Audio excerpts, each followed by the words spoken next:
Čau lidi, já jsem Solibor 2 a chci vás přivítat u našeho nového seriálu, který se jmenuje Píčoviny, no spíš kraviny na všem. A tohle jsou naši dva představitelé, Hruška Aleš 11 a Pepík. A já jsem Solibor 2. Čau ty děcka. Hoši, řekněte něco na úvod, já už jsem víc řekl. Prostě máme vás rádi a to je nový program, ve který uvidíte všelaké šiloviny. Hlavně dávejte lajky a odměry a pište komentáře, co byste chtěli vidět. my pro vás všechno děláme. Úplně všechno. To není. Na to, že jak to není.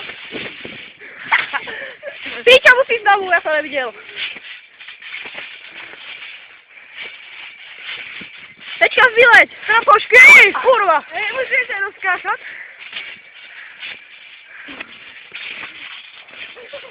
Šílenci a trampoškář. Přesně tak. Hoši, rozlučte se s divákama. Hej, Pepík. Čau lidi, máme vás rádi. Čau děcka, dávejte odběry, komenty, co byste chtěli vidět. Čau lidi, já jsem Solibor 2 a tohle jsou Píčoviny na všem.